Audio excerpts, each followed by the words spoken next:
और इस वक्त मेरे साथ खास चर्चा के लिए जुड़ रहे हैं लखनऊ आईएमए के डॉक्टर अलीम सिद्दीकी साहब। आइए उनसे जानते हैं कि इस कोरोना काल में आम जनता को क्या कुछ वो संदेश देना चाहते हैं। अलीम सिद्दीकी साहब, सबसे पहले तो बहुत बहुत स्वागत है आपका। कोविड का दौर चल रहा है और इस कोविड के दौर में बीइंग ए प्रैक्टिशनर क्या कुछ आपकी सलाह आम लोगों के लिए होगी? Thank you for inviting me. I think मेरी अच्छी होगी। देखिए, इसमें जो करने लायक चीज है वो अभी भी जो बेसिक्स हैं, जो जनता के लिए ये राय है कि जो बेसिक्स है उसको फॉलो करें। बेसिक्स का मतलब मास्क प्रॉपरली लगाएं। लोग क्या करते हैं, मास्क लगाते हैं और नाक को छोड़ दिया खुला। नाक और मुंह पूरी ढकी रहेगी जब आप बाहर निकलेंगे। सोशल डिस्टेंसिंग यानी एक से दूसरे में दूरी बना के रखेंगे ताकि वायरस ना हो। ये चीज हम लोग कहते कहते थक गए हैं, लेकिन अभी भी लोग, जब आप जाइए तो अभी भी इस बुरी हालत में भी लोग भीड़ लगाने को तैयार हो जाते हैं। तो डिस्टेंसिंग मेंटेन करना है। वायरस के पास कोई गाड़ी नहीं है, कोई हाथ पैर नहीं है कि वो चल के चला जा रहा है। हम ही लोग, मैं और आप एक दूसरे को फैला रहे हैं। तो वायरस को हम लोग वायरस के लिए उबर और ओला का काम नहीं करें, उसको जहां पर है वहीं पर आइसोलेट रखें। दूसरा, जैसे वैक्सीन हो गई, वैक्सीन को लेके बड़ी भ्रांतियां होती हैं। वैक्सीन कृपया करके जरूर लगाएं। वैक्सीन की दोनों डोज लगाएं। वैक्सीन से उसके बारे में कुछ मिस इन्फॉर्मेशन ये है कि वैक्सीन अगर हो गई तो मेरा टेस्ट पॉजिटिव नहीं आएगा। वैक्सीनेशन के बाद आपका टेस्ट पॉजिटिव आ सकता है। वैक्सीन से क्या हो रहा है कि कोविड वायरस जब आपके शरीर में आएगा तो वो बुरी प्रक्रिया नहीं कर पाएगा, हल्का फुल्का इंफेक्शन करके छोड़ देगा। तो वैक्सीन लगने के बाद यदि कोई पॉजिटिव आ रहा है तो ऐसा आ सकता है, ऐसा हो सकता है। वैक्सीन की 70-80% तक एफिकेसी है। तो उसमें जो मेन हमें फायदा होता है कि जो जानलेवा कॉम्प्लिकेशंस डेवलप होते हैं वो लेने से बचते हैं। मैंने तो अपनी दोनों वैक्सीन पूरे टाइम से, बिल्कुल समय से लगवा ली है। जितने भी हमारे डॉक्टर्स फ्रेंड हैं सब ने लगा ली है। और आईएमए की तरफ से और डॉक्टर की तरफ से मैं ये कहूंगा कि इस वैक्सीन को जल्दी से जल्दी लगवाएं, दूरी बनाए रखें। और मास्क में एक और चीज का ध्यान देंगे, जब मास्क हम लोग उतारते और लगाते हैं उसका ध्यान दीजिए कि आपने मास्क लगाया लेकिन उतारते समय उसको चेहरे पर रगड़ के उतार दिया, तो ऐसा नहीं कर। मास्क जब उतारे तो पीछे से उतारें और उसको या तो डिस्पोज कर दें अलग, या अगर आपको रीयूज करना है तो किसी पेपर के लिफाफे में उसको रख के उसको किसी कोने पे रख दे ताकि वो 1-2 दिन बाद वो ड्राई हो जाए। तो केवल जो बेसिक्स है आप उसका ध्यान रखिए। हम लोगों ने आईएमए की तरफ से बहुत सारी हेल्पलाइंस चालू कर रखी हैं। हम लोग जो कोविड के डॉक्टर्स हैं वो जो दूसरे डॉक्टर साहब कुछ छोटी छोटी मेरे सवाल हैं, जो लोगों की भ्रांतियां हैं, मैं चाहूंगा आप उसको क्लियर कर दें। उसको लेकर बड़े लोगों में संशय है। आज की तारीख में कहा जा रहा है कि सिंगल यूज मास्क नहीं डबल मास्क लगाना चाहिए, तो कितना फायदेमंद है डबल मास्क? डबल मास्क से थोड़ा सा फायदा बढ़ता है, लेकिन सिंगल मास्क भी बुरा नहीं है। मास्क लगाने के साथ साथ मास्क लगाने और उतारने की प्रक्रिया पे पूरा ध्यान दीजिए। मास्क लगाने का मतलब वो मेरे पूरे चेहरे को उसने ढक रखा है, कहीं भी ढील नहीं रखी। अगर मास्क आपने डबल भी लगाया और नीचे सरका दिया, ऊपर सरका दिया, तो कुछ नहीं, उसका यूज बेकार है। तो मास्क आप एक लगाएं या 2 लगाएं तो और बेहतर है। लेकिन अगर एक मास्क भी आप लगाते हैं और सही तरीके से लगाते हैं, इसके बहुत सारे ऑनलाइन भी आपको डेमो मिल जाएगा कि मास्क लगाना उतारना कैसे है। पूरे समय मास्क लगाए रहें, जब आप घर में आए तो मास्क उतारें और उतारने के बाद तुरंत सैनिटाइज हों और अपने आप को साफ सुथरा करें। सर, किस तरीके का मास्क बेटर होता है? N95 तो देखिए काफी कॉस्टली भी होता है, 250-300 तक आज के तारीख में मार्केट में मिल रहा है, तो हर इंसान अफोर्ड नहीं कर सकता जो ये N95 मास्क है। और कई सारे लोग ये भी कहते हैं कि N95 को आप जैसे प्रोफेशनल के लिए छोड़ देना चाहिए, आम लोग अगर इस्तेमाल करेंगे तो उसकी खपत बढ़ जाएगी। तो किस तरीके का मास्क ज्यादा बेटर आप प्रीफर करते हैं? देखिए, N95 या 3 प्लाई सर्जिकल मास्क इसको बोलते हैं, जो सिंपल जो मास्क जैसे 3 प्लाई होता है, वो हल्के से ब्लू कलर का जो आता है, तो वो मैं कहूंगा कि आम जनता यूज कर सकती है। N95 सबसे बेहतर है। अगर आपके पास एक्सेस है तो आप यूज करें। और आप अगर हाई रिस्क सिचुएशन में, जैसे आप हेल्थ प्रोफेशनल हैं, हाई रिस्क सिचुएशन में जा रहे हैं तो ठीक है। लेकिन जनरल पब्लिक के लिए जो सिंपल सर्जिकल 3 प्लाई मास्क होता है वो यूज करें। वो 5 से 10 रुपए का होता है। और कपड़े का मास्क जो लोग लगाते हैं ना, बहुत डिजाइनर मास्क, फैशन वाले मास्क, जो कपड़ों के मास्क का कोई बहुत वैल्यू नहीं है। अगर कुछ नहीं है ऐसे तो बेहतर है कि कपड़ा लगा लें या गमछा लगा लें। लेकिन जो जनरल रिकमेंडेशन मैं ये करूँ हुआ कि जो 3 प्लाई सर्जिकल मास्क होता है, जो आपको सर्जिकल मेडिकल शॉप से मिल जाता है, उसका इस्तेमाल करें, परंतु सही तरीके से करें। मास्क लगाया गलत तरीके से लगाया तो सब कुछ बेकार है। ठीक। और सर कई लोगों का डॉक्टर साहब ये भी होता है कि वो रुमाल बांधते हैं, गमछे का यूज़ करते हैं, इसको कितना सेफ मानते हैं? क्योंकि एक मास्क अगर मैं यूज़ कर रहा हूँ तो मुझे पता है कि ये मेरा इनर साइड है, ये मेरा आउटर साइड है, ये मुझे पता होता है। गमछे में या रुमाल में तो पता नहीं चल पाता है, कभी वो नीचे गया कभी ऊपर आया, तो इसको कितना सेफ मानते हैं आप? इसकी देखिए कोई बहुत सेफ्टी नहीं है, लेकिन फिर भी अगर आप something is better than nothing वाली बात है।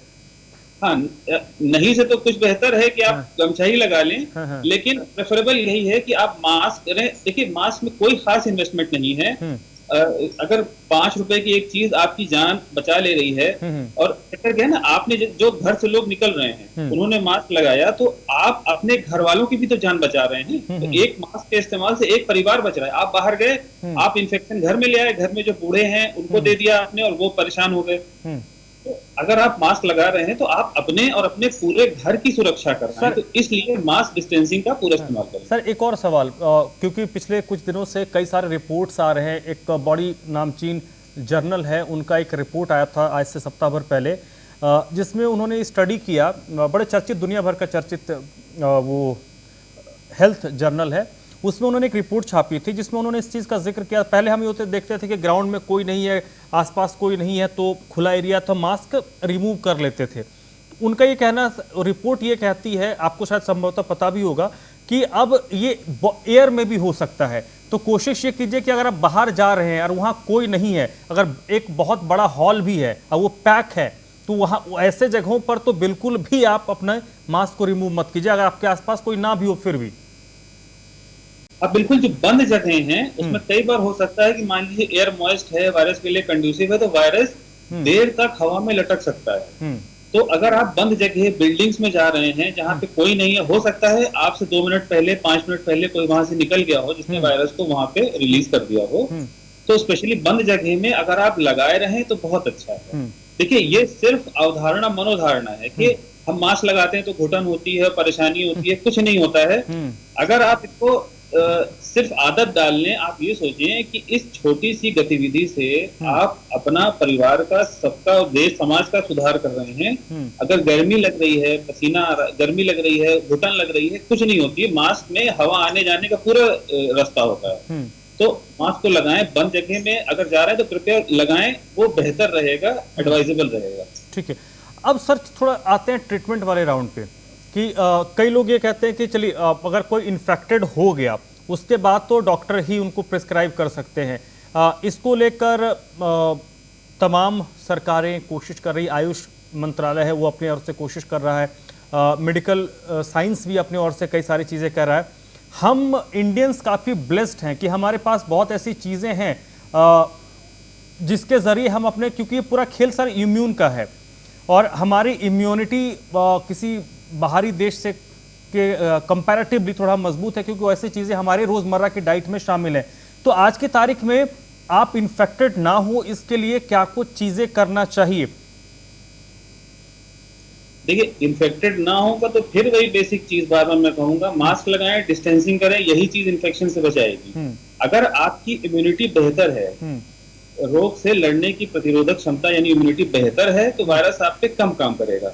अगर आपने वैक्सीन लगा रखी है, एंटीबॉडी शरीर में है, तो वायरस कम काम करेगा। तो यही चीजें हैं जो प्रूवन है। बाकी जो जनरल हेल्थ मेजर्स हैं इनको अपनाना चाहिए। जैसे कि यदि कोई आप एक्सरसाइज करते हैं, आपकी लंग कैपेसिटी ऑलरेडी बेहतर है। यदि आप कसरत कर रहे हैं, जॉगिंग कर रहे हैं, साइकिलिंग कर रहे हैं, योगा कर रहे हैं, अगर आपका फिटनेस लेवल बेहतर है तो इम्यूनिटी बेहतर है। मान लीजिए डिजीज आई, उसने इन्फ्लेमेशन किया, उसने शरीर को हिलाना शुरू किया, हमला किया, तो शरीर में क्योंकि रिजर्व ज्यादा है तो वो ज्यादा झेल जाएगा। यदि आपका न्यूट्रिशन और हाइड्रेशन बेहतर है, जो मल्टीविटामिन हम लोग कहते हैं, multivitamin over the counter available हैं, zinc, vitamin C, vitamin D और जो जनरल मल्टीविटामिन है, ये तो हर कोई ले सकता है। ये चीज तो आप लीजिए। घर के खाने में जो पौष्टिक खाना कहा गया है, बैलेंस डाइट कही गई है, उसका पालन करें। बैलेंस डाइट का मतलब सर ये कहा जाता है कि आज की तारीख में हम ये देख रहे हैं कि मेडिकल शॉप्स में जो मल्टीविटामिन कैप्सूल्स हैं वो खत्म हो रहे हैं, लोग खुद से मल्टीविटामिन ले रहे हैं। विटामिन सी कि वो दवाइयाँ प्रीफर कर रहे हैं बनस्पत की वो जूस पी ले, संतरा कैसे या फिर नींबू दिन में एक कंज्यूम कर ले, उसमें विटामिन सी है, जितने जो खट्टे फल हैं या जो भी सब्जियां हैं जिसको हम खट्टा मानते हैं उसमें विटामिन सी है, लेकिन उस पर न जाकर लोग टैबलेट्स खरीद रहे हैं। कि इसको आप कितना सेफ और बेहतर मानते हैं? देखिए, एक तरह का हाइप बन गया है एक्चुअली, कि जिस चीज को थोड़ा सा हाइप हो गया वो लोग तुरंत खरीद के खाना करना शुरू कर देते हैं। तो आपने बिल्कुल सही कहा कि जो चीजें खाने से ऑलरेडी मिल रही हैं वो आप खाने से लीजिए। आयरन भी, जैसे किसी को अनीमिया है तो आयरन वाले खाने खाइए, आयरन की गोली आप बाद में खाएंगे। सो जिस आपने कहा कि बिल्कुल सही है कि जो मौसमी फल सब्जी होते हैं, जो नींबू हो गया, जो जो जो संतरा हो गया, इस तरह के जो सिट्रस फ्रूट्स हैं जिसमें विटामिन है वो आप बिल्कुल लीजिए। तो इसीलिए बैलेंस डाइट का तो यही मतलब हुआ ना। बैलेंस डाइट का मतलब कि हमारे शरीर को जितने न्यूट्रिएंट्स, मैक्रो और माइक्रो न्यूट्रिएंट्स की जरूरत थी वो हमने खाने पीने से पूरे कर लिए। ठीक, तो अगर आप ये कर लेते हैं और आप अगर एक हेल्दी लाइफस्टाइल रखते हैं और अगर आप पूरी रात की नींद लेते हैं और आप आधे घंटे 1 घंटे एक्सरसाइज कर लेते हैं तो आई थिंक ये आपकी इम्यूनिटी को बूस्ट करेगा। एक आखिरी सवाल सर आपसे, आखिरी सवाल, ये जो कहा जाता है कि कई सारे आयुष जो एलोपैथी से या फिर जो होम्योपैथिक वाले हैं, जो आयुर्वेद वाले बताते हैं कि भाप लेना चाहिए, गरारे करने चाहिए, ये बड़ा इफेक्टिव होता है, इसको लोग बड़ा इफेक्टिव मान रहे हैं। हालांकि साइंस आपके हिसाब से वो कितना इसको प्रेफर करता है तो मुझे नहीं पता, बट क्या ये चीज़ें कारगर है, ये होम रेमेडीज को लोग यूज़ करना चाहिए, किसी घाटा तो कुछ होता नहीं है सर? देखिए, इसमें ये इनफैक्ट भाप लेना और गरारा करने को हम लोग भी रिकमेंड करते हैं। ये होम्योपैथिक ट्रीटमेंट नहीं है, ये सारी पैथीज का ट्रीटमेंट है, तो लाइफस्टाइल मॉडिफिकेशन है, उसमें हम लोग भी रिकमेंड करते हैं।